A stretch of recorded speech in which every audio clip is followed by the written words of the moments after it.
Good evening. Welcome to the Hingham Board of Selectmen meeting for Thursday evening, April 19th, 2018. The first item of business is the approval of the minutes from our April 10th session. I move to approve the minutes dated April 10, 2018. Second. Any further discussion? All those in favor? Aye. Any public comment on items not on the agenda? Okay. If not, we'll get to, we only have 2 items on the agenda tonight. I bet most of you are here for the first one. And that's a follow-up to a discussion that we began last night, or last week, excuse me, which is a discussion and possible vote regarding an intergovernmental license agreement between the town of Hingham and the Hingham Municipal Light Plant regarding the solar project at the landfill. Good evening, Paul, welcome. I think what I might do, just as a recap, last week the board took up a possible license agreement that relates to a warrant article that town meeting approved in 2016. I think there were some comments from the board, there were some comments from the public. The board had received written correspondence, so at last week's meeting, what we decided to do was to make some revisions to the agreement, to post it on the website, to allow some time for public comment and bring it back tonight. I would just say that the board has received correspondence from people. We've all read all that correspondence. Some of you here in the room tonight sent us that. We thank you.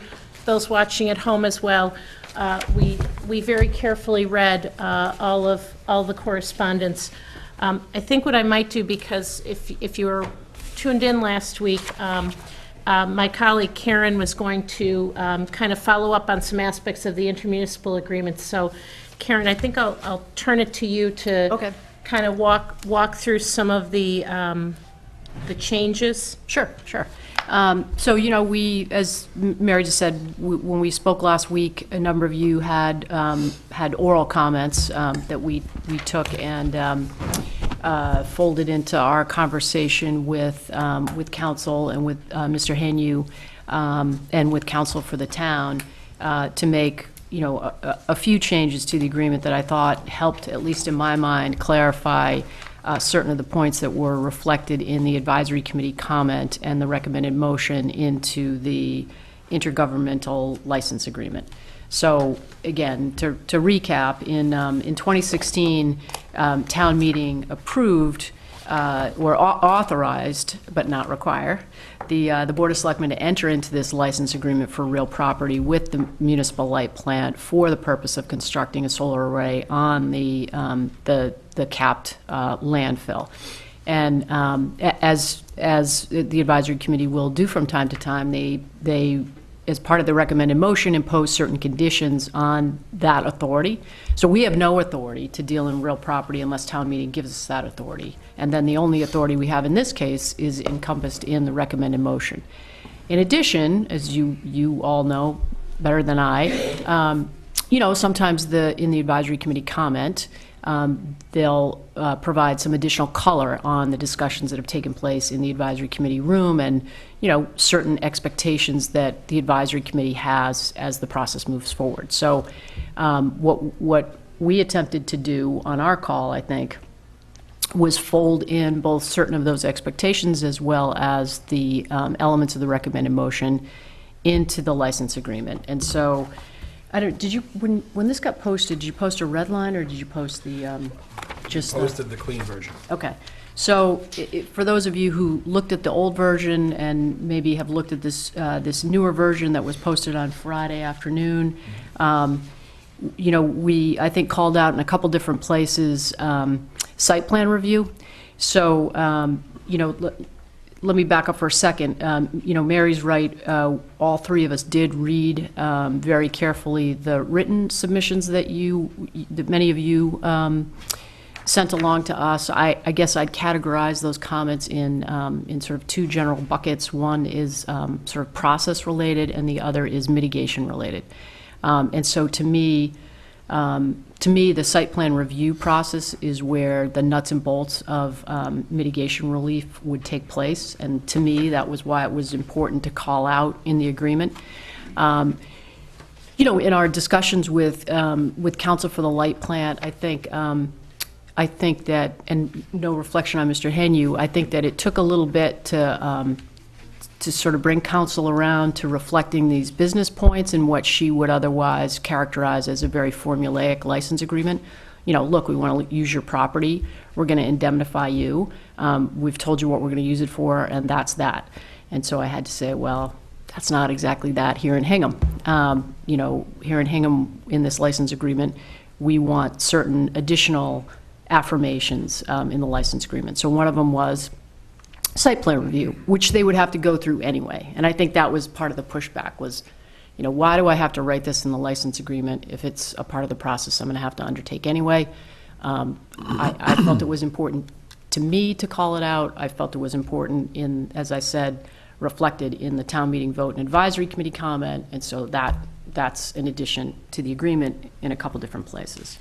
The advisory committee comment notes that, you know, first and foremost, what takes place in that general location is the operation of our transfer station. And so under no circumstances will the construction of the solar array impede our ability to run the transfer station.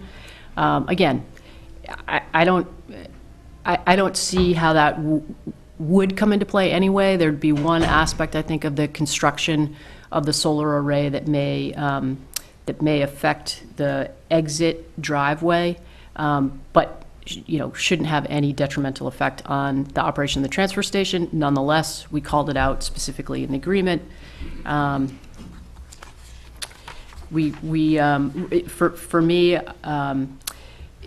For me, I wanted to also be certain about the cross indemnities to make sure that, you know, when we license this land, you know, we're not on the hook for anything. Look, we're going to let you use this, but this is all up to you.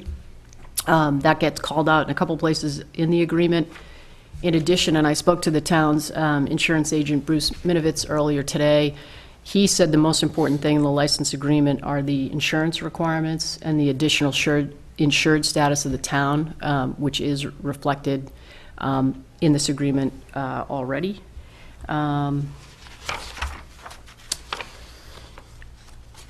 So I should back up on that and say the one place that the town would have responsibility or liability is if we do something wrong, if we're negligent with respect to this license agreement, or if we engage in willful misconduct.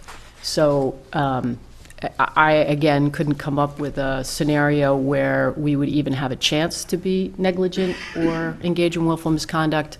And so I didn't deem that to be a significant risk to the town. Again, I confirmed that with Bruce Minovitz this afternoon, and he concurred with that. And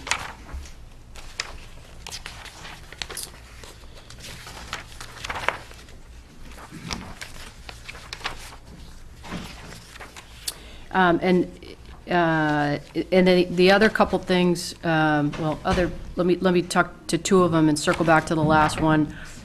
We added in the 2-year window that's specifically referenced in the advisory committee vote, which again, you know, our authority goes away, and the contract would become null and void if the conditions of the vote, you know, don't occur within that 2-year window. So, you know, do you need to say it? Maybe not, but we called it out. We changed the reporting. I don't know whether you remember us talking about this last time.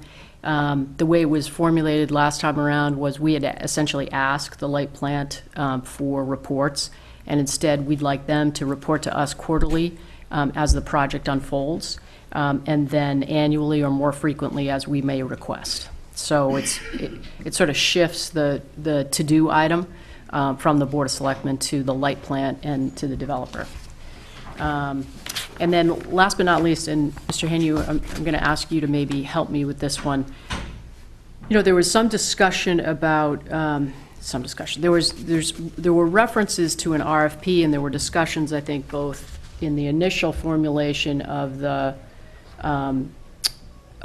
warrant article as well as before our board last time around about an RFP process. And the more, I guess, I came to understand the requirements applicable to municipal light plants and how they differ from municipal procurement requirements, I seem to think that maybe we were talking past each other. Like, you know what you're talking about when you say RFP, and when I say RFP, I'm talking about something else. So I'm wondering if you could do maybe two things for us now, and that is maybe just give us a little bit of background on the RFP process as it pertains to municipal light plants, and then help us understand what you've done to date and what you would intend to do prior to signing a contract with the developer. Sure. So the municipal light plants are not required by statute to follow an RFP process, and as the town understands it, public notices and public bidding and all that kind of good stuff when we're buying power. So when we built our building, we had to do the RFP because that's construction. We had to put that out to bid just the same way that you guys would if you were going to put up a building. So in that regard, RFP process means the same thing to both of us. But when we're going to buy power, when we are going to enter into a PPA with a generator or with a supplier, the RFP process is quite different in that the competing suppliers don't have to put their prospective prices out there. And if you think about it, it makes perfect sense, because if we're in the same business and we're competing against each other all the time to sell power, if you know what my bid is, you can pretty well figure out what my embedded costs are, and you can, the next time we go to bat against each other, you can fix your bid, and I could do the same with you that way. So the legislature has, and I hesitate to say the word never, I can say that the last time that the statute in terms of requirements for municipal light plants when they're going to be securing power changed was in 1997. The change was, though, that at that point going forward, light plants did not have to report what they were signing to the DPU. In terms of a PPA? Correct. Power purchase Prior to agreement. that, we did. After that, we did not. We, municipal light plants, have, I don't know about never, but for as long as anybody can remember, have never had to go through that process that way. Okay. So when Mary's talking to me about an RFP process, I'm thinking that we're gonna do it the way that we do it all the time. And when you're talking about an RFP process, you're talking about the process that the town and the light plant had to go through when they're putting up a building. And that Karen, it's perfectly described, talking past each other. Okay. And so even though part of this PPA is actually the construction of the solar array, I guess that element of the PPA doesn't rise to the level of a construction bid then? Correct. Okay. Because 'Cause the it's embedded developer in is a- building it, and we're buying the output from him. Okay, okay. And so then the next piece of that question then is, notwithstanding the fact that there's no, that it's not a, 30-day out to bid RFP, Right. my assumption would be Excuse that me. you're subject to some sort of best business practice standard in these kind of negotiations. Yeah, and we do that all the time. I mean, and before we enter into any sort of supply contract, we happen to use a company, Energy New England, and that's like 99% of what they do is they go out and buy, they go out and buy power for municipal light plants, and they're out there investigating to see what's out there.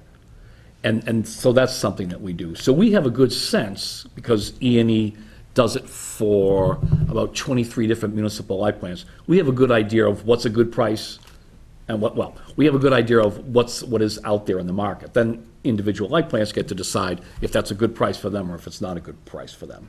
And then I guess, how do you, that might be a great price for power, but how do you know that developer is the best developer or responsible developer with respect to the construction of the solar array? So, their reputation will precede them. Okay. So, I wouldn't. So it's sort of a package deal to you, it's price plus, Plus their reputation. okay. Right. So in specifically to this now, we've talked to 5 different developers, probably in the last, I would say, 6 months, and over the course of years, I've probably talked to a dozen different potential developers. Because landfills are a popular place to put them, because you're not really not gonna do too much else with them. So, so over the years, going back to probably after the town looked to put a solar array up there, about the 2011, 12 timeframe. Yep, yep. I've heard from people about, hey, what about the landfill, yada, yada, yada, yada.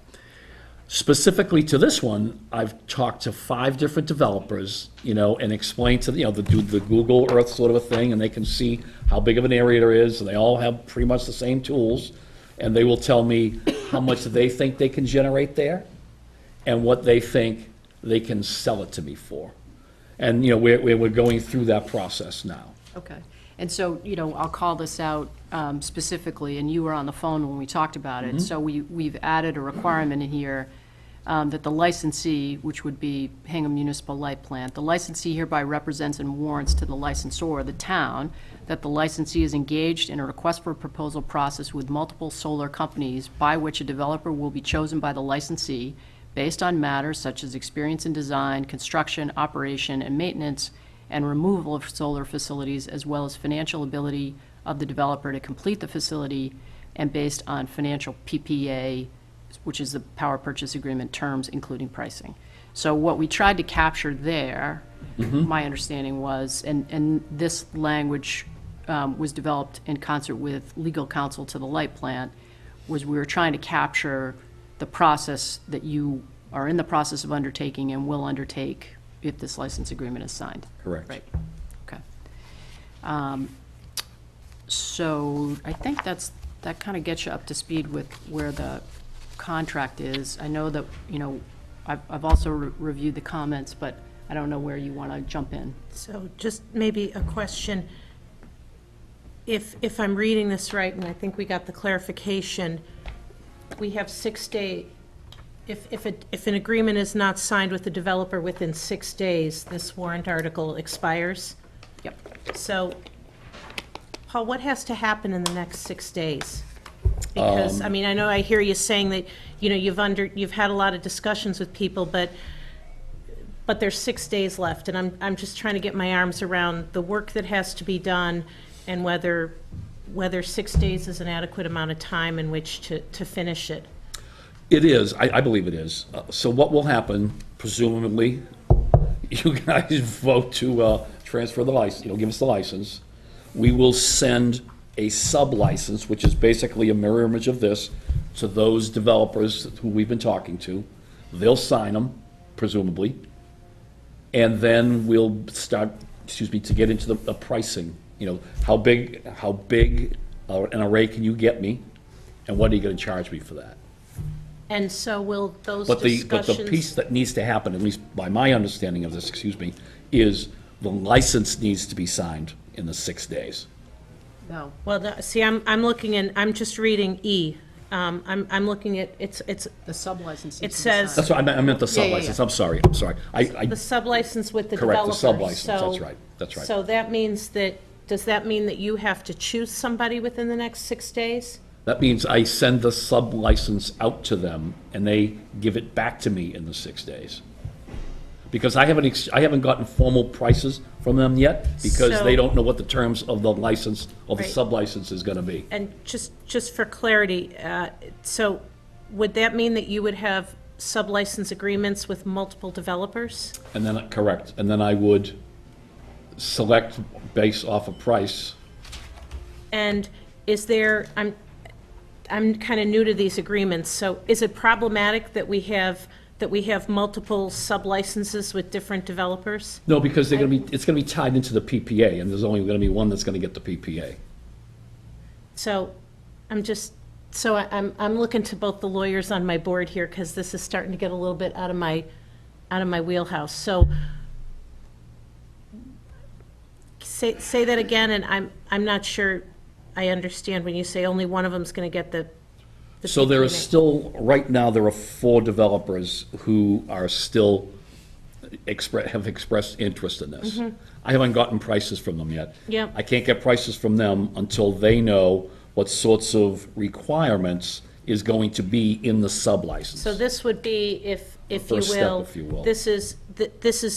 this agreement is essentially helping define scope that would inform their decisions back to you about what could I build and how much I would sell it. So this is, this agreement is necessary input for the developers to give you pricing. Correct, that's Okay, correct. and so the fact that there will be sub-license agreements with multiple people doesn't bind us in any way. It's, Not as I understand it, no. okay, and I'm just wondering, and Tom or Karen, I don't know if, you know, as I'm thinking about this kind of 2-year window with the town meeting vote, does what we're describing here fulfill that town meeting vote, or? You know, I have the idea that town meeting probably didn't maybe understand this nuance when it was done 2 years ago. yeah, I would want to get John Coughlin sign off on this, because it says this. This authorization, town meeting's authorization, shall expire if the Board of Selectmen, the Hingham Municipal Lighting Plant, and a third party do not enter into acceptable agreements within 2 years of the 2016 annual town meeting. And so, and I mean, I think you've got to read it, you've got to read that with the language above that talks about you entering into the lighting plant entering into a license, lease, and/or other agreements with a third party for the construction, operation, and maintenance of a solar generating facility on said parcel of land to generate electricity for distribution by HMLP. So, you know, my gut reaction to that was you needed to sign a sub-license agreement with your guy, like with your person, your developer. The sub-license agreement. Yeah. Correct, Well, but- so here's the license, we create the sub-license, sub-license goes out, I get the sub-licenses back, we select the developer, that follows the terms of that, no? But I think what I'm hearing is that would have to be completed in the next 6 days. The sub-license. That the selection of the one. Yeah, that's- let's talk to John, because if you miss this window, we're done, we're out. This is true. So the way I read this, the process needed to be concluded within this, in terms of the selection of a developer. I'm not sure, it's more a question for council on the Right. warrant article, but if there are 4 agreements that are out there with different, if there are 4 sub-license agreements out there, is that consistent with the recommended motion? And that's a John Coughlin question. Yeah. So, all of these developers know what's coming down the pike, if you will. And we told them to prepare pricing for that. So, I'm not saying that it can't happen, but I was not of the mind that I had to have the developer by April 25th. And does the light board have to, you know, in terms of your own process, Paul, is this a decision that you make, or does your It is a board get decision I involved? Okay, so you wouldn't have to convene a meeting with your board? I do not. Okay. So I would, let's nail that down. Sure. Because it's just, you know, you may very well be right, it's just not the way I react to that Okay. language. And like I said, that's like the third rail here, so if we miss that. Oh, the date, absolutely, yeah. So, I mean, that's the drop dead date. That's, Right. clearly, that's the drop dead date. Well, you know, my suggestion, given where we are today, and given that we have town meeting in a few days, my suggestion would be that we proceed with this, and that any votes that this board makes would be conditional on a opinion from council. Well, yeah, and what ends up happening here is, our authority is conditioned, so if we sign the license with the light plant, and the light plant, however council interprets this, let's assume for a minute, council interprets it the way I reacted to it, which is, you have to have a sub-license agreement signed with the developer The by. developer, not a developer. Right, by next week. Okay. for these purposes, and the light plant for some reason doesn't do that, our authority goes away, the license becomes void. And that was part of the purpose for putting it right in the agreement, is the license only goes this far, and, because we can only go that far. We don't have the authority to enter into a license agreement with the light plant Right. unless those conditions are satisfied. So it's super important for everybody to understand exactly what that condition means. And given the time frame we're under, then, it would seem to me that we need to... We should vote it, we- one way we or the need- other. We need to Right. vote and hear this issue because I agree with that. we can't wait. Yeah, no, and if, if John Coughlin comes back and says, no, you gotta have the developer, then, no, I have to have the developer, because, at this point, at the stage of the game, we can't continue to come back and forth. I mean, it's. Right, Exactly. right, So- Okay. right. Paul, were there any aspects of this agreement that you had questions about or comments? At this time, no. No. Okay. I'm listening closely, however, I must say, this is Okay. tight. Before I open it up for public comment, was there, Karen, anything else that, Yeah, I guess I'd make just a couple more comments. Like I said, I guess first of all, the letters were thoughtful. They were detailed. I think that they were reasonable. I think that you all took a lot of time to read what had been posted, and I appreciate that because I took time to do that too, so I know just how much time that takes.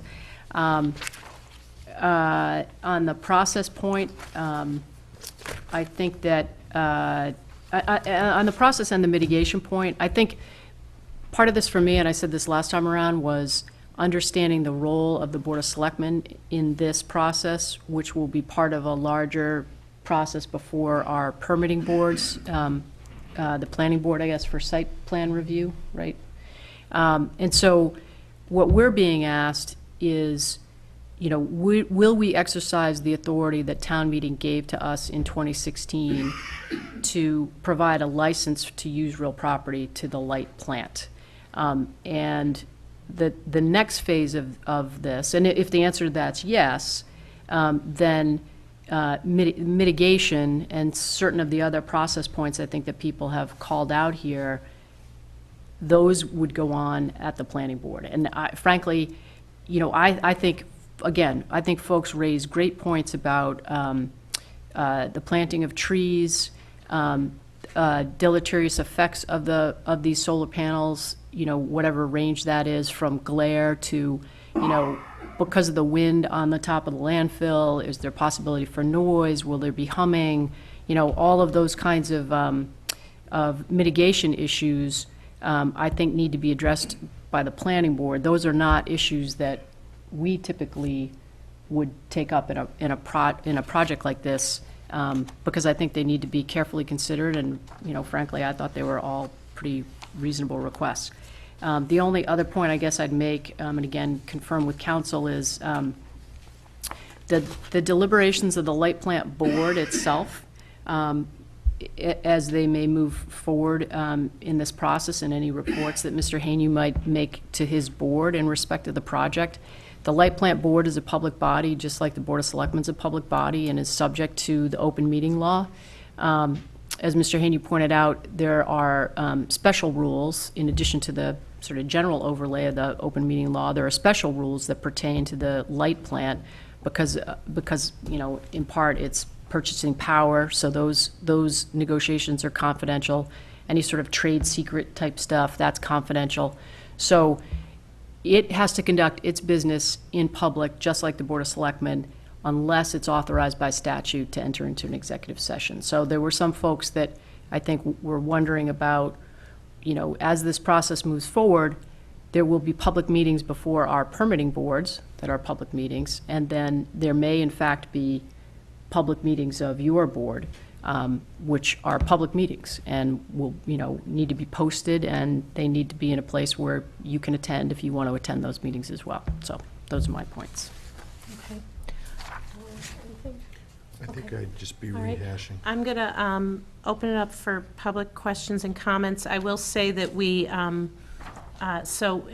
if we'll ask people to kind of come to the microphone, give your name and address. And I'd ask that to the extent we can, to focus the conversation on this agreement. I know we did receive some letters from people with respect to whether it's a good idea to have or not have the solar panel project, and I recognize that's an important issue, but I think if we could focus the comments on the decision before this board, which really has to do with this particular agreement, that would be very helpful. So would anyone ask a question or care to make a comment?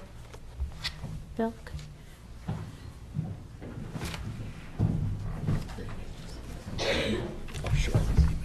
Bill, do you want to take a seat? Thank you. I don't play ball. Just needs the mic. I will.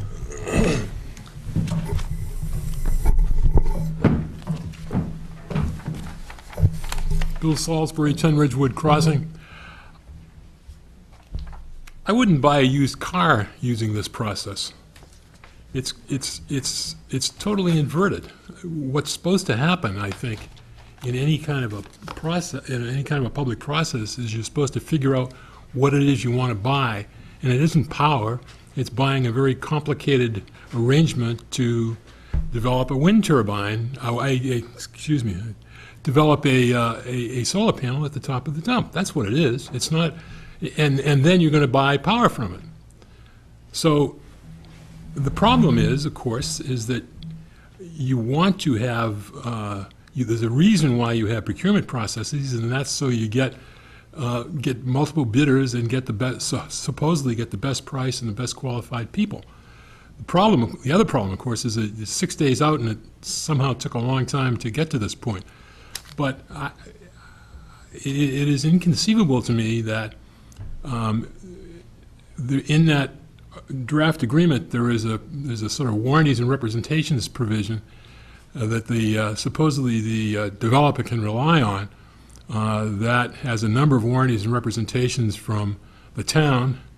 And then it has 2 warranties and representations from the light board, one of which is that they can get this all done in 6 days, to summarize it. Well, I cannot believe that if they have not started, they can do anything, any kind of a reasonable procurement process. Grade the applicants, look at their price proposals, select a developer, and then negotiate with the developer, and then get documents ready to be signed in 6 days. And I believe that's what the pretty clear common language of that last sentence of the article says. And I gave you some comments, and one of my suggestions was you get an opinion from town council as to what that means. And I would urge you not to vote for it until you have that opinion. If the pressure is irresistible, political pressure is irresistible, then at least I also gave you some suggestions about the kinds of things I thought ought to go in the agreement, because it seems to me it's perfectly clear, once you sign the agreement, the selectmen have really no control over the rest of the process if you believe the agreement and the way I think the light plant wants to run it, which, I mean, they're entitled to their opinion. They certainly do a good job keeping the power on here in Hingham.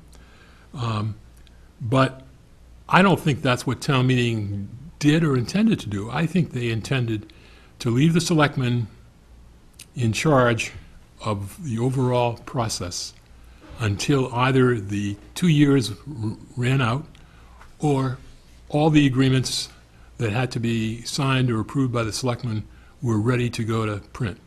And that there's a lot of language in there about selectmen can only do these things or can do these things if they choose to, only when they can satisfy themselves that what they're doing is in the best interest of the town. And without knowing what's going on, without knowing what this might cost, without knowing what the financing is, without knowing all kinds of things and the mitigation measures, I don't think you can or should make that decision. And I also believe that the light board can, as a matter of contract, be made to do what the town and the selectmen believe is in their best interests. And I sent some suggestions to you about some of the things I think, if you're going to go ahead and sign a contract with a light plant, you ought to put in the agreement things like they will, whether or not they're exempt from 30B, they will conduct themselves as though they weren't exempt from 30B. If they are exempt from certain other provisions in the light plant statute, they will nevertheless have the kind of full, open, and public process that I think town meeting was expecting they were going to have. And so I think you guys, there was a lot of talk about staying in your own lane. I think your lane is wide enough to do whatever it takes during the time you had this delegated authority, both the delegated authority and from your general superintendent's powers, to do what's necessary to protect the town's interest. And I think until you understand all the financial terms and understand how much it's going to cost, how it's going to be paid for, what the effect is on the ratepayers and the taxpayers, and until you share that information not only with town officials, but through a public process, that's what you want to do before you buy the car. And you just haven't come close to that. You know, I sort of flippantly described the changes to the agreement as sort of lawyerly gentle gardening, and that's kind of how I would characterize it. With one other thing, and one last point, and then I promise to be quiet.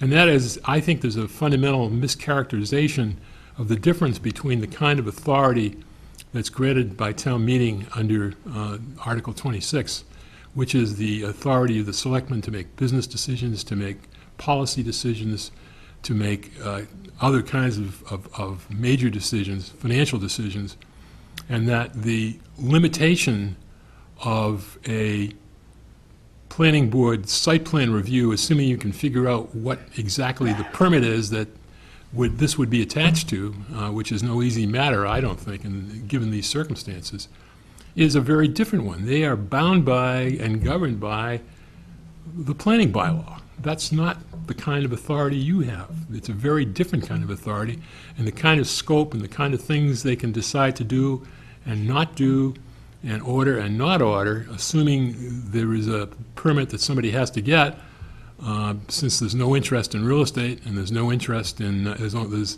some kind of a license in personal property, but you can't mention the word real estate. I think it's very, very different, and I think to consign it, particularly in mitigation issues and some of the other issues that were addressed in the comments, just totally missed the boat.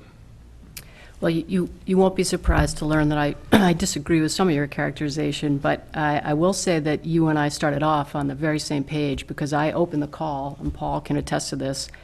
I opened the call essentially saying, can we get this done? And, is this practical? And how does this work? And the response that I got from council, because this isn't, I know nothing about energy law or municipal light plant law, right? And so, and Paul can attest to this, I was dressed down on several occasions when I was, I think, About dressed up. trying to, maybe trying to go in a little bit of an original direction with this, and was told that, this may be a big deal for us because it's our solar array. This is a very formulaic process. This is a very standard agreement that we have marked up. These are the kinds of agreements that this attorney, who is with a firm in Washington that does energy work, this is her bailiwick, this is what she does. So it's sort of less original thought than I guess I would have thought coming out of the box. So I thought what I tried to do in my gardening around this was to make sure that the business points that I felt that the advisory committee and town meeting had reflected, that those business points were then reflected in a legal document that, again, is a fairly formulaic process for the development of solar arrays. So, and the other thing, this I guess is where, I guess two other points. One, yes, we would conclude our discussions tonight on this with a vote one way or the other. But the Board of Selectmen retains the right to terminate this license at any time with 30 days' notice. So if this thing is going sideways, then we do have a continuing role in the process for the 20-year lifespan of the license. You know, that comes back to us. We hold the reins on the real property. So there's that. And then, you know, the other thing I guess I'd say is that, and you know this, the sub-license agreement has to mirror the formulaic agreement that Light Plant Council produced. It can't go, like, you know, the light plant can't give away any more than it got. And so we're giving the light plant the license pursuant to the terms of this agreement. They can't go any further than that. And, you know, the point where I think you and I do disagree is that I really firmly believe that the mitigation elements are just much more properly debated and defined at the planning board. That's what they do, and that's not what, you know, that's not what we do. So. Okay. Thank you. Ann, do you want to come up over here, if you could? Come over to the podium. Thank you. My notes. I'd much rather write to you than talk to you. Nothing personal. Ann Fanton, 46 Ridgewood Crossing. I just have 4 straightforward questions that really come, for the most part, from the comments I sent to you. The first one is there any reason you can't add the rest of the sentence? This is under Article 1A. Article 1A of your agreement. The rest of the sentence from the advisory committee's comments having to do with the visual simulations. In fact, Mr. Henn, you provided us with visual simulations from a lot of our properties at the PowerPoint presentation prior to town meeting. So I know this is possible, did a good job of it actually, and yet your sentence leaves out those words from the abutter's property. So we could just end up from the developer with visual simulations taken from above, kind of like the attachment where you're just seeing the solar array from up above. I wouldn't be opposed to including that, Paul, if you want to see what that looks like on paper. I think Mr. Henry was really expecting anyhow that the visual simulations were from our properties, weren't you? It does say that, doesn't it? Say It says it in the advisory committees. Yeah, it doesn't say it in the agreement. I So, think I kind of thought that would maybe be part of site plan review, maybe Yeah, that's- I mean, incorrectly, but I would have But figured. it says that- it in the advisory committee's Yeah, comment, and so you're just completing the sentence the way they wrote it. Everything else you've done just as they've written it. I wouldn't be opposed to including it. I think it's part of what was contemplated, frankly. Yeah, I mean, if that's going to make it fly, then that's fine. Well, it makes a difference in that by the time we go to the site plan hearing, we will at least have seen that. And it's in there, so. But I don't know that's going to look any different than what you've already seen. No, that's fine. It's just that when it's designed, we don't know whether it's going to look exactly the same as you showed us in the PowerPoint prior to it. But all I'm asking is that it be written the way it was in the advisory committee's comment. Yeah, so, I mean, so I guess I don't think it, I think you're right. If I would want to see both what's going to be there, and I would want to see the view from Ridgewood Crossing across to the array. So I think that's what was intended. I think, as Mary said, I would imagine that would be part of what the planning board would want. I don't have any problem adding it to the agreement. I will say that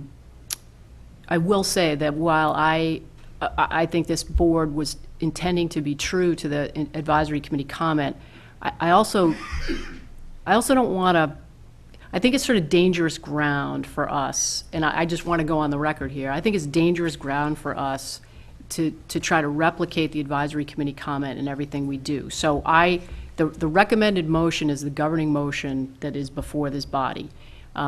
I think the three of us did want to, in this particular case, pick up the, sort of the intentions and the tone from the comment, and to the extent possible, reflect that in the agreement. I guess I just don't want to give anybody a false impression that that the comment governs. The comment doesn't govern. The recommended motion governs. Having said that, I have no problem in this particular case with this language if Mr. Hanyu is agreeable to that, from my perspective anyway. So my second question, very straightforward, I thought. You're going to be receiving quarterly updates, and they'll be coming to you from the light plant without your having to ask for them. That's correct. Will that be printed in your agendas? Is there a way we might know if we want to come and observe your meeting that time? I have read every selectman's agenda for 2 years. So if it's there, I'll see it, but I don't know whether what you're asking is they're just going to submit quarterly reports and it won't be on your agenda and we won't have any way. We have an interest in seeing the quarterly Sure. reports fundamentally, and how would we know that they're coming or that they're reason we there? couldn't do that would, if it's on the agenda, it would have to be a discussion topic. Yeah, it might not be. You know, if, I mean, there would be two ways to it. If you put it on an agenda, it's a discussion topic. It could also be, for example, specified in town administrator report. So, you And know, available- under town administrator report during that quarter when we're walking through the update or we're getting the update, it could be an item listed. It's not something we typically do. I don't know if, I think the other thing we would likely want to do is something similar to what we did with the Water Company Acquisition Study Committee, is identify their documents on a webpage. And as we get these quarterly reports, we just simply post them to a quarterly report, a solar project, at the landfill quarterly report page. But to your point, so How do that we you know? know that it's there, you know, I think maybe we should make an effort to at least mention it either in the Board of Selectmen reports or the, it would, so I think what we're talking about, Ann, is specifying it on an agenda. Okay, So that that'd be great. people who read it, because if you see selectman report, you don't necessarily, or town administrator report, you don't know necessarily what would be Mm-hmm. covered. I think the sort of thing we would also want to avoid, though, is, I want to be really careful, particularly as site plan review is happening, is that I don't want to turn the updates in this room into like a quasi-planning board meeting. I feel like that could just disrupt the entire process for everybody. No, my question really went to simply if it's there and it's then becomes a public document, can we see the reports? I think it's just an interest in the reports. At least on my part, I don't have any Yeah. expectation that there'll be any give and take. Yep, thank you, okay. So my third question, since you had said, and that came from my comments as well, that the light plan is subject to the open meeting law, open meetings. We would have gone to one of your meetings, but went at 7:30 at night instead of 7:30 in the morning. So I know now that your agendas are on the, you know, on the same website or the same link that I'm getting that shows me their agendas, but we had somebody go at 7:30 at night. And as much as I don't like 7:30 in the morning, I can't make the case that it's not a public time. But your board meetings are not posted later than 2012. Is that required? I know when I was on a town board, the postings would fall a little bit, a few months behind, but they wouldn't go that far Let us take that back. as a to-do, Ann. Let us just follow up on that. We'll follow up, I'll ask Tom maybe to follow up with Paul afterwards. So if we can't make their 7:30 meetings, at least a few months later, we can see. Well, We can yeah, read. you know, and I think, I think what I'm hoping everybody's seeing here is, I think we're all really trying to make a good faith effort on this, and I know, you know, I think from time to time, we have town committees and things where meetings aren't necessarily current. It's something we all work on, and I think your point is well taken. Okay.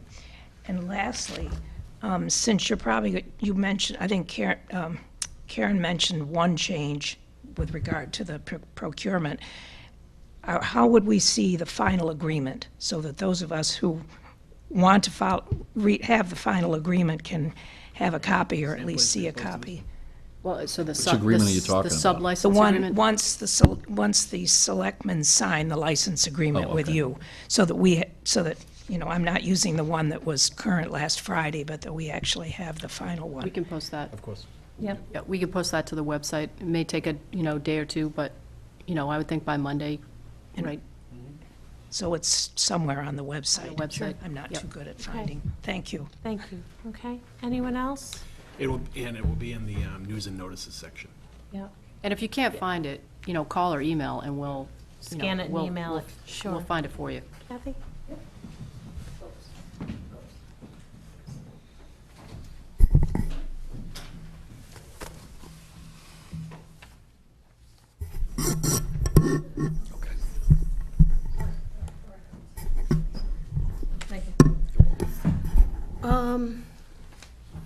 I think we have a problem. Kathy, could you Oh, just please Catherine identify yourself? Salisbury. We all know who you are, but I know, people I know. watching may not. Excuse Thank me, you. Catherine Salisbury, 10 Ridgewood Crossing.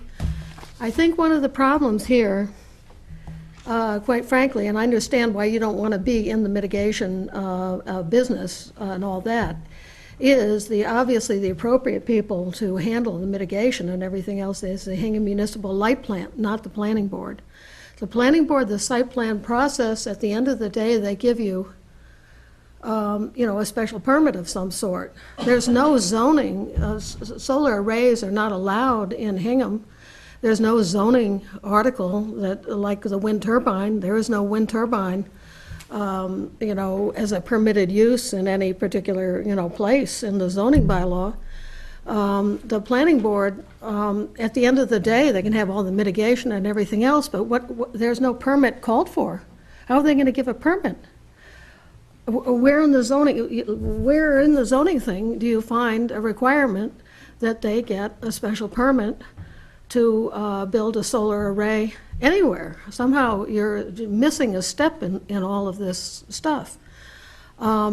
I think that if you're going to make the argument, okay, it's a dump, we can do what we want with it, this is a municipal enterprise by a municipal board, blah, blah, blah, blah, you can certainly make those arguments, but it's not, you can't in the same breath then go on to say, oh, well, mitigation will be handled by a land use board, where it is not appropriate. It's either appropriate for the municipal light plant to do all the things that you would expect the planning board to do, because they're the experts, certainly, and to accommodate to the butters and residents and everything else in good faith, or not. Why are you putting this all on the planning board? I think that's a very unwise decision, and it's going to put the planning board in a very awkward position, because they look to their enabling act, their statutes, they look to the zoning code in the town of Hingham, and they're not going to find any authority for handling any kind of a permit. I think that we have a fundamental problem. The Hingham Municipal Light Plant has gone into very bad habits, as some other public boards have, of being secretive and not bothering. We run our business and you leave us alone. I'm going to stop for a second here, folks. I think we need to recognize that everybody here is making a very good faith effort on this business. And I understand that some of you maybe disagree or perhaps take issue with some of this process, but I feel like Mr. Henyu, who is a guest here in this room and is entitled to the same courtesy as every guest in this room, is starting to take a couple shots from people.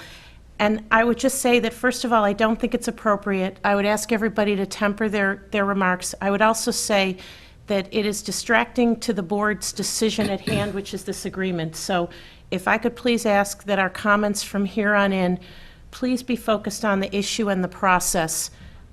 We'd be happy to continue to hear from everybody.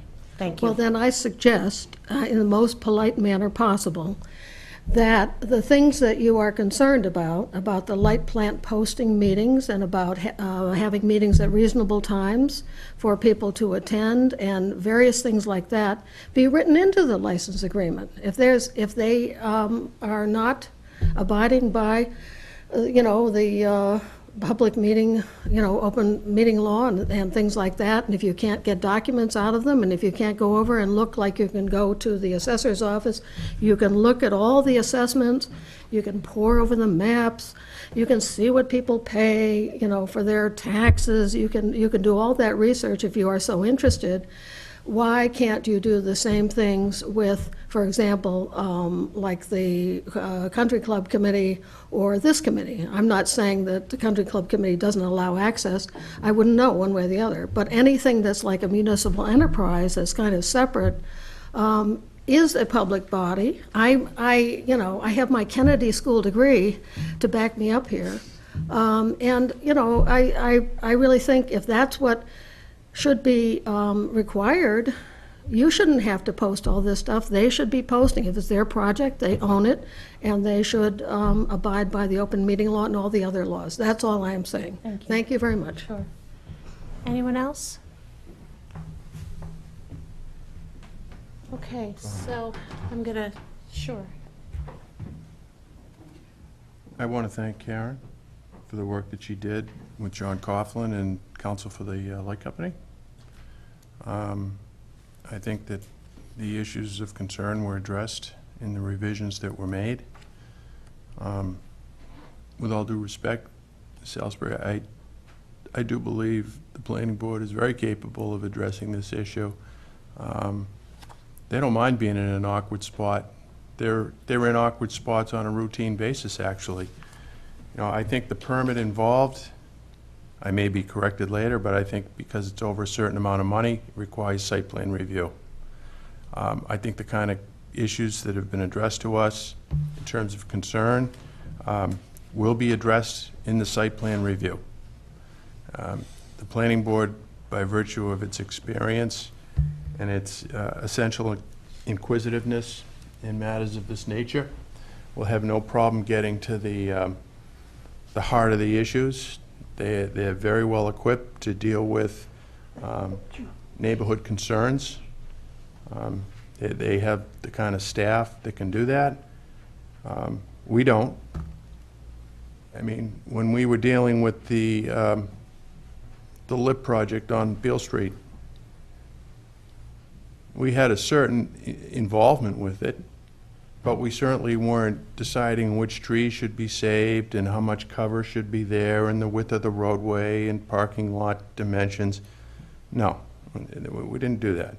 I'm very comfortable that with the belief based on direct observation and participation in that role that the planning board is very well equipped to assess a project of this nature and speak to the issue of mitigation that concerns people in this room perhaps, or others that may be watching tonight. I think the light company, you know, they have early morning meetings, that's good for them. All I know is that this winter, my lights didn't go out, and those guys are good. So if Mr. Henry thinks he can get this done, I'm going to give him the benefit of the doubt based on his performance in the town of Hingham. I think it's tight. I think it's very tight. But having said that, I'm giving him the benefit of the doubt on that. The town meeting spoke. I think this is a modest project in nature. I see these things all over the place on the landscape of our government-owned land. I know this is being built in the vicinity of an established neighborhood, and I'm sensitive to that. But I think our fellow residents that sit on the planning board are equally sensitive to that as well, and I don't think they're going to let you down or abandon you. I think they'll be responsive to your concerns, and they'll address each one of them seriously. I think I've talked quite enough.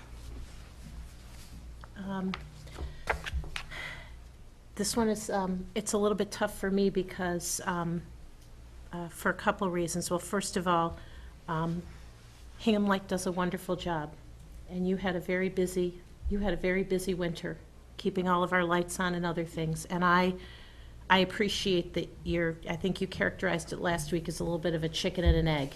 You need an agreement to get something from the developers, and now we have this time constraint, and I'm imagining that the last couple of months, just, you know, with your business, you've been focusing on sort of the day-to-day operations and where something like this is, it's a little bit tougher to do. This is kind of like us trying to, do a special project in the month leading up to town meeting.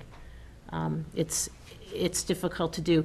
At the same time, I feel like personally, 2 years ago, when this article came up at town meeting, I was advocating and I was really asking a lot of people, some of them in this room, some others, to say, trust us on this. Trust us that this process will be a public process and will be open. And I think when we did that 2 years ago, again, I think we have all gone into this with the best of intentions. I sincerely believe that.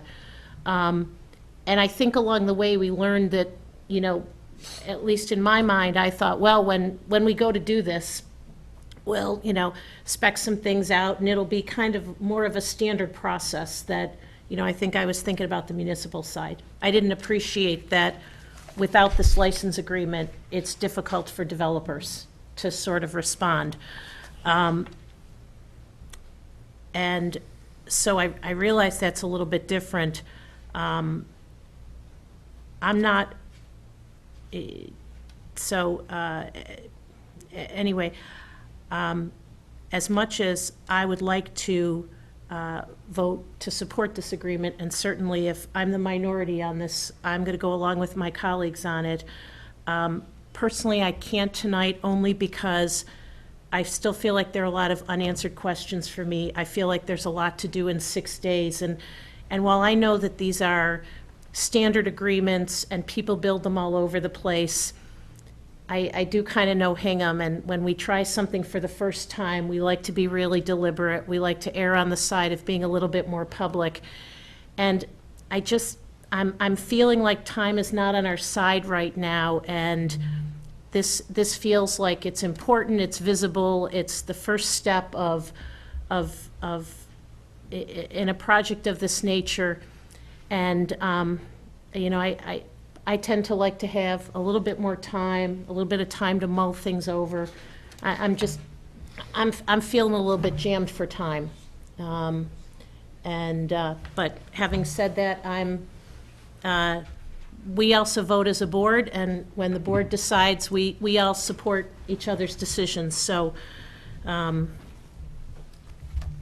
mean, I don't disagree with anything that you said, Mary. I think it kind of comes down to, where you are, where Paul is in terms of, am I going to give the light plant the benefit of the doubt here and try to at least give them the opportunity to try to close this deal or not. And I think the thumb on the scale for me, having not participated other than being a voter at town meeting in 2016, having not participated in the prior process, was to sort of take that vote of town meeting to say, overall, we'd like to make an effort to have solar arrays on the landfill cap, on the dump cap. I don't know. My thumb is on the scale of providing the light plant with the opportunity to try to move this forward. Yeah. And if they can't, they can't. And and based on what you said earlier, a vote we would make tonight, again, depends on John Coughlin. So if this board votes affirmatively, we still do have to follow up with John Coughlin on the technical aspect of what's required. So I will commit to, if I can't get a developer picked by that day, then there's no deal. Well, so if that's the way John reads it, or, I talked to Deidre and she said, that's what she said. Well, I didn't talk to her, Okay. John has a report. like every other teenager So that- in Massachusetts in the world. Well, but again, I was we- texting under the So you table. mean Deirdre and I actually agreed on something then? No. Is that- No, but I think we, Dogs will lie down with Okay. cats and Yeah, lambs yes. well, will like lions.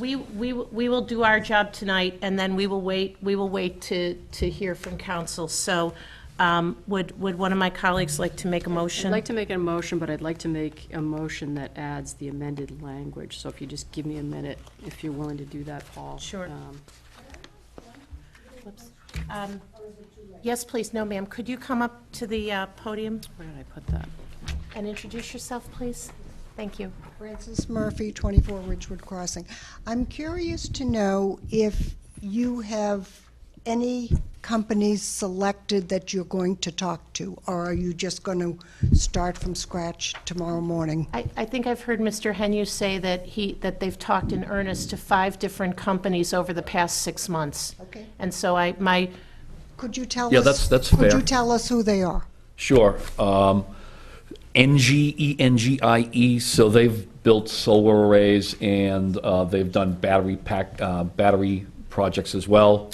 Amoresco is possibly the largest in the state. Their projects are up and down the Mass Pike and along Route 3 and everywhere else. Actually, and I'm pretty sure the Braintree Light Department used them for their former landfill right alongside Route 3 in the split there. Omni Navitas, the company who won the state, who got the right to build solar canopies at, I believe it's 31 commuter rail parking lots, 2 of which are in Hingham. Yep. And Palmer Capital, who built a solar array in the town of Cohasset, and they are a Cohasset company as well. So you've been in contact with all these companies, and now if you get this permission, I take the next step. We have not been kind of sitting in neutral waiting for this. We've been But active. those- That's why I okay, so feel so you've been working confident. on it without, Yeah, Correct. that's correct. And- So if this went up in flames, I'd be, oh, well, okay. okay, yeah, talk And to you so next part year. of what I think Mr. Henry's been saying is that there's a certain level of discussion that can happen with these 5 developers, but then in order for them to put together a proposal, they need to know where is it, how big, those types of things, which are all the details in this. Right. And I think last week what he mentioned to us was that developers aren't necessarily willing to give that level of detail course until they have an agreement like Until this they to know know that- whether the yeah. opportunity is real. So, Correct. again, that's kind of Well, I the was chicken just and egg. curious Yes. who he was dealing with before Sure. he also got permission to deal with them. Okay, Thank you. thank you. Are you, Yeah, one do you need a second. sec? Third sentence of period.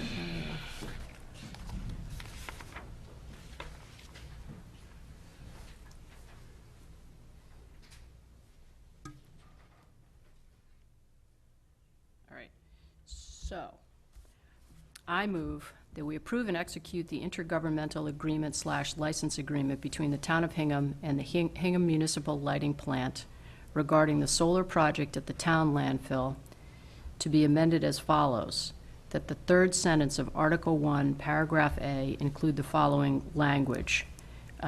After simulations, insert of the proposed facility from the abutters' properties, and continue with the sentence to its conclusion. Second. Any further discussion? All those in favor? Aye. Opposed? Aye. The motion carries. So the board will sign the agreement this evening, Paul, and So we'll initial that, we'll write that language in. Sure. And we Well, should all, we'll we should initial it all and initial we it. will all, Sure. we will all do that, and then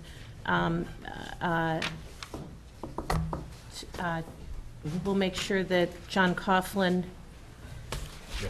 is able to Yeah. Sure. provide the support Okay. that's needed. Okay. Okay, thank you for coming, Thank everybody. you, everybody. Our next item of business on the agenda is a vote of Article 12.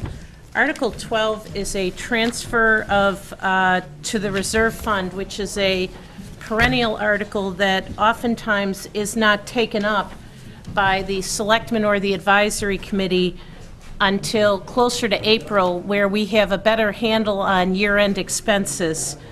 And so, for my colleagues, inside of your folders, you will see an analysis that Tom and our town accountant, Sue Nickerson, have put together.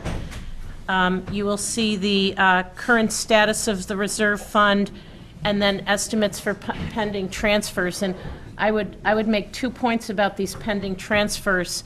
The first point is that with many of these transfers, they do not take into account any budget surpluses other than what we know, which is group insurance. What we've tried to do in making these estimates is to be as conservative as possible. So, for example, with legal expenses, kind of looking at worst case.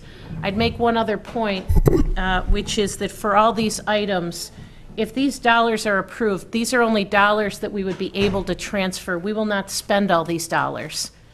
So, for example, there's an amount in there for contingency. If nothing unexpected comes up, that money will not come out of fund balance. This is essentially the way I look at Article 12 is setting a revolving line of credit. And it's saying this is how much we can withdraw. But as we settle the bills for the year end, we will only spend what is necessary, and it will not reflect there will be nothing new. So I don't know if anybody has any questions. I had a chance to talk to Sue Nickerson the other day, who took me through the analysis behind the estimates, and I also wanted to be sure we had some contingency, because as you indicate, we've tried to come up with worst-case scenario and build in some flexibility there, with the idea that we're not going to spend anything that we don't need to spend, but we also don't want to get left completely short. So it was important to me that there be some modest contingency, and there is one of $100,000. That's so that I can sleep at night Yeah. between now and June 30th. Exactly. Sleep is important. Any questions, Paul? A lot of sand there. Yeah. Well, that's also some repair down at the bathing beach, so. I'm just being facetious. Would you like to make a motion? Sure. Move that we recommend a transfer of $884,146 to the reserve fund under Article 12 of the warrant for the 2018 annual town meeting. Second. Any further discussion? All those in favor? Aye. Okay. Tom, anything for Sure. Selectmen report? A couple of things. Town administrator report. A couple of things. Just wanted to remind everyone that on May 14th, Bob, I'll throw this on the board here, if you want to zoom in on that. May 14th, the Selectmen's Cup will be held over at the South Shore Country Club. Anyone is welcome to come and play. It's a fundraiser that supports the 4th of July parade. It's a great event every year. It's a lot of fun. Golfing is secondary, for sure. Thank God. Non-golfers are certainly welcome. It'll be a good time. I've played the last few years, and it's always fun. And The guy who does the auction is pretty good, too. he does. We just got to get him to come back.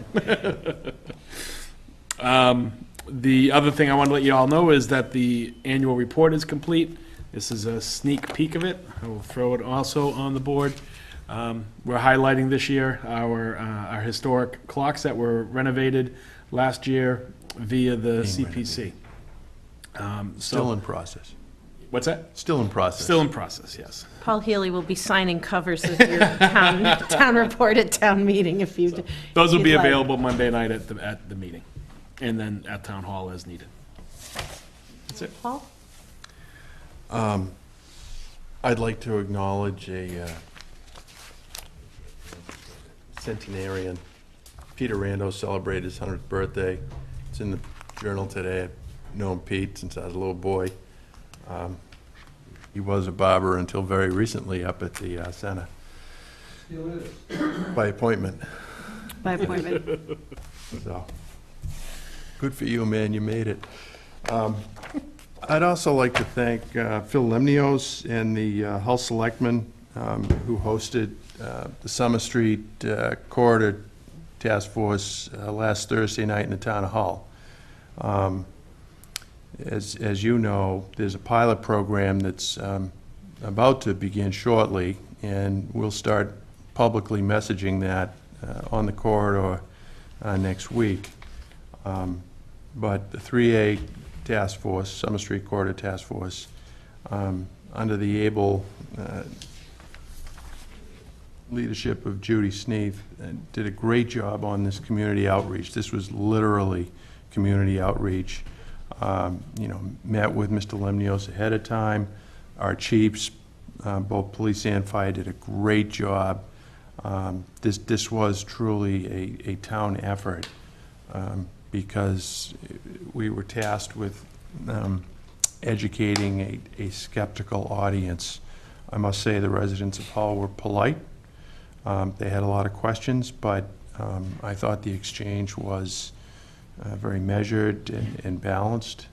You know, just so you have a context of what I'm talking about, we're going to do a pilot or an experimental program shortly at the end of May into late July, where we neck down Summer Street from the Rotary down to Muzzy's Corner from 4 lanes to 2. And we perhaps have the most extensive traffic analysis scheme in place in combination with the DOT that I have seen ever. And that includes, you know, 10 intersections at the Hingham shipyard that we worked on. And so this is going to be a very exciting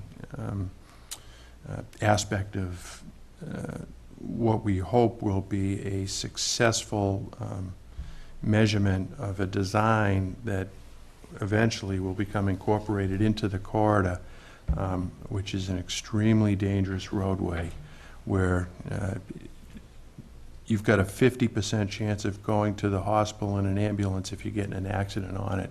It's a very high, very dangerous roadway. And, you know, for those that have been here a bit, this really is the other half of the hill. You know, in the late 70s, early 80s, there were a half a dozen fatal accidents at the bottom of Muzzy's Corner in 1 year. And, you know, the state came in, they redesigned it, and then we had a couple of tragic fatals at the top of the hill, lowered the hill. So now we're working on the downside of the hill going to the Rotary. So I really hope this works. You know, for those of you that, you know, travel this roadway every day, just, you know, bear with it. We think this can work. But this pilot program is something that's never been tried before. And, you know, Judy went with Roger Fernandez down Hull, advanced team, put a lot of work into this. So, you know, my thanks to everybody on that committee, but in particular to, you know, Roger and Judy and the chiefs for the work that they did on this. So thank you very much to that. Yeah, you and I actually talked about this earlier today. I'd just like to offer my condolences to Sean Gannon's family, Officer Sean Gannon's family, and the entire Yarmouth Police Department for that loss suffered this week. It was particularly poignant, I think, for me because we swore in 2 brand-new officers this week as well. And, you know, when you look out and I think try to comprehend the role that they're undertaking on behalf of the community, and then to hear of that tragedy not so far away from us, I don't know, it really hit home for me. So, you know, I just want to say that I'm deeply sorry for that loss. Thank you. And just as a reminder, town meeting is Monday night at 7 o'clock at Hingham High School. So we have a lot of important business of the town. The people who are there are going to have a say in a $110 million budget. They will have a say on whether the town is interested in allowing recreational marijuana facilities or whether it would like to ban them. Town meeting is going to decide whether or not we will allow accessory dwelling units. Town meeting will make important decisions about community preservation funds. Town meeting will decide if the town would like to purchase a replacement for the Quint fire truck, among other warrant articles. Every year, there are usually warrant articles that are where the vote is very narrow. I think we've been in rooms where things have passed or failed by less than 5 votes. I remember even 1 vote. So everybody's voice really does matter. And as the League of Women Voters like to say, democracy is not a spectator sport. So we will look forward to seeing everybody at town meeting Monday night at 7 o'clock at Hingham High School. So with that, our board will, the next meeting of the Hingham Board of Selectmen will be on Tuesday evening, May 1st. So with that, I take a motion to adjourn. So moved. Second? All those in favor? Aye. Good night. Good night.